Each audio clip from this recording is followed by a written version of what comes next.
எல்லாருக்கும் வணக்கம். நான் Hema Subramanian. Welcome to home cooking Tamil. இன்னைக்கு நம்ம ஒரு சூப்பரான north Indian tiffin combo recipe தான் பார்க்க போகிறோம். நிறைய பேர் ரொம்ப ஆசையாக சாப்பிட்ற ஒரு டிஃபின் பார்த்தீங்கன்னா பூரி. அதோட ஒரு பிரமாதமான காம்பினேஷன் சன்னா. ஸோ வாங்க இது ரெண்டுமே எப்படி செய்யறதுன்னு பார்க்கலாம். ஒரு பெரிய பவுலில் 2 கப் கோதுமை மாவு எடுத்துக்கலாம். 1 டீஸ்பூன் உப்பு, 2 டீஸ்பூன் எண்ணெயை ஊற்றி முதல்ல இதை நல்லா கலந்து விட்டு கொஞ்சம் கொஞ்சமாக தண்ணி ஊற்றி பிசைய போகிறோம். எப்பவுமே ஒரேடியாக தண்ணி ஊற்றி பிசையாமல் தேவைப்படும் போது கொஞ்சம் கொஞ்சமாக தண்ணி ஊற்றி பிசையிறது ரொம்ப முக்கியம். மாவில் ரொம்ப தண்ணி ஊற்றி தளர்வாக பிசையக்கூடாது. அதே சமயம் தண்ணி குறைச்சலாக ஊற்றி கெட்டியாகவும் பிசையக்கூடாது. கரெக்டான அளவு தண்ணி ஊற்றி சாஃப்டாக பிசையணும். மாவை நல்லா ஒரு 5 நிமிஷம் நல்லா சாஃப்டாக பிசையணும். கலந்த மாவு கையில் ஒட்டவே கூடாது. இதுதான் கரெக்டான கன்சிஸ்டன்சி. கடைசியாக கொஞ்சம் எண்ணெய் எடுத்து மாவு மேலே ஃபுல்லாக தடவி வைக்கலாம். எண்ணெய் தடவுறதால மாவு காஞ்சி போகாமல் இருக்கும். போலை மூடி 1 மணி நேரம் ஊற விடுங்க. 1 மணி நேரம் ஆயிடுச்சு. மாவு நல்லா சாஃப்டாக இருக்கு. மாவை சின்ன சின்ன உருண்டைகளாக பிரித்து வச்சுக்கலாம். பாருங்க, இந்த அளவு சரியா இருக்கும்.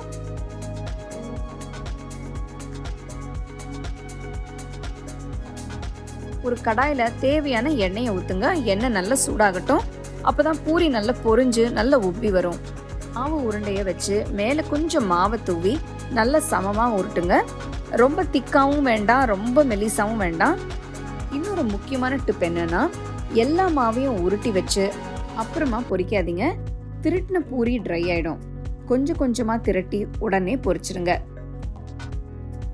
ஒரு சின்ன மாவு உருண்டையை போட்டு எண்ணெய் சூடாச்சா இல்லையான்னு பார்க்கலாம்.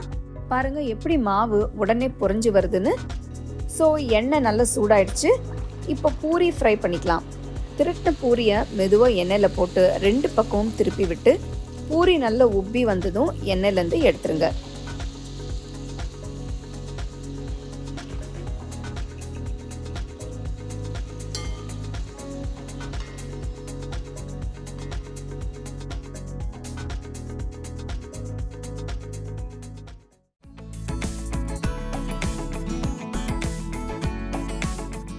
நான் 300 கிராம் கொண்டக்கடலையை நைட்டு ஃபுல்லாக ஊற வச்சிருக்கேன்.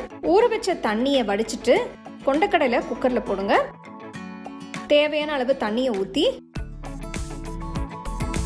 1 டீஸ்பூன் உப்பு போட்டு லைட்டாக மிக்ஸ் பண்ணுங்க. குக்கரை மூடி நல்லா ஒரு 5 விசில் வர வரைக்கும் வேக விடுங்க. ஸோ ஒரு சின்ன டிப்பு தான், கொண்டக்கடலை ஊற வைக்கும் போது கொஞ்சம் சோடா உப்பு வேணும்னா நீங்கள் போட்டுக்கலாம். அது வந்து கொண்டக்கடலை இன்னும் கொஞ்சம் சாஃப்ட் ஆகும். இப்போ பார்த்தீங்கன்னா கொண்டக்கடலை நல்லா வெந்துருச்சு. நான் கொஞ்சமாக ஒரு பவுலில் கொண்டக்கடலையை எடுத்து வச்சுருக்கேன். தண்ணியை வடிச்சிட்டு தனியாக எடுத்து வச்சுருங்க. ஸோ இந்த கடலை நல்லா ஆறுனதும் ஒரு மிக்சர் ஜாருக்கு மாற்றிடுங்க. கொஞ்சமாக தண்ணி ஊற்றி நல்லா பேஸ்ட்டாக அரைச்சிக்கோங்க.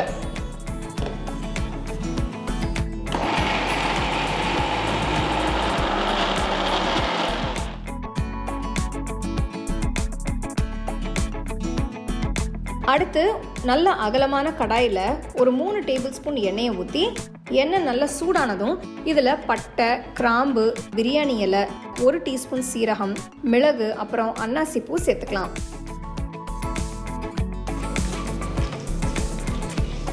நெக்ஸ்ட் 2 மீடியம் வெங்காயத்தை நல்லா பேஸ்ட்டாக அரைச்சி சேர்த்துக்கலாம்.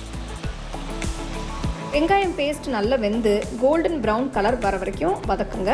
இது வந்து கிட்டத்தட்ட ஒரு 10 நிமிஷம் ஆகும் வதக்கிறதுக்கு.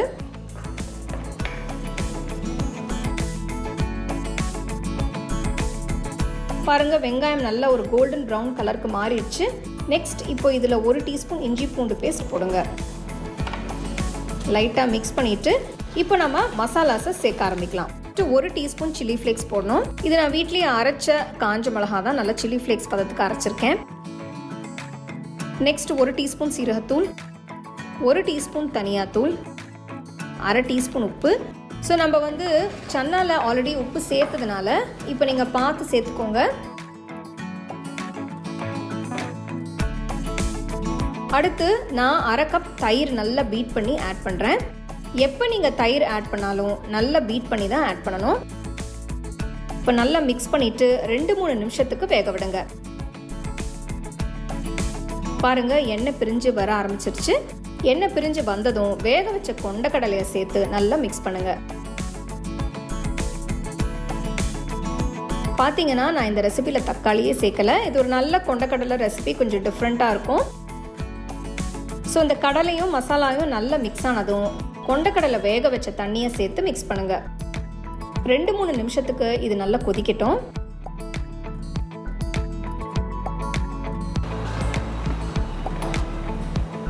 இப்போ அரைச்ச கொண்டக்கடலையை சேர்த்து மிக்ஸ் பண்ணுங்கள். இது வந்து கிரேவியை நல்லா திக்காக்கும்.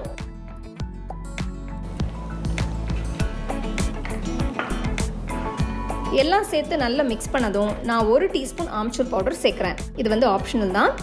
நெக்ஸ்ட் 1 டீஸ்பூன் கரம் மசாலா தூள், 1.5 டீஸ்பூன் மிளகுத்தூள் சேருங்க.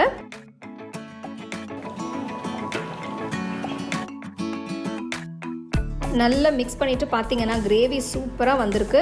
இந்த ஸ்டேஜில் உப்பு காரம் செக் பண்ணிட்டு வேணும்னா நீங்கள் கொஞ்சம் உப்பு இல்லை மிளகுத்தூள் ஆட் பண்ணிக்கோங்க.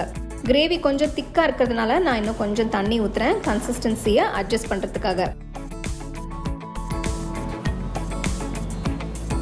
கடாயை மூடி வச்சு ஒரு 15 நிமிஷம் அடுப்பை மீடியம் லோ ஃப்ளேமில் வச்சு வேக விடுங்க.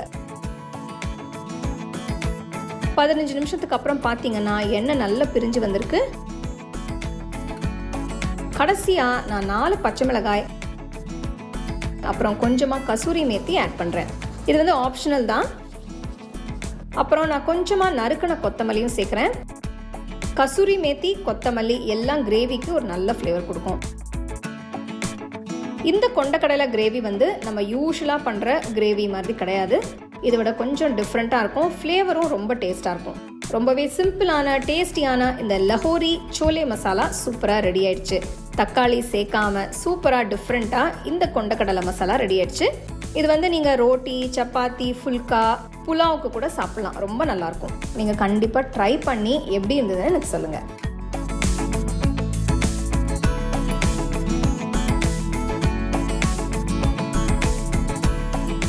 ஆஹா, பார்க்கும்போதே அவ்வளோ அருமையாக இருக்குது.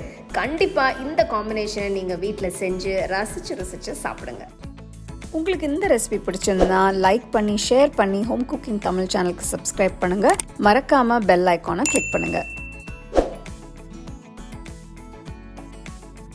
You can now buy the second edition of our home cooking book at shop.homecookingshow.in.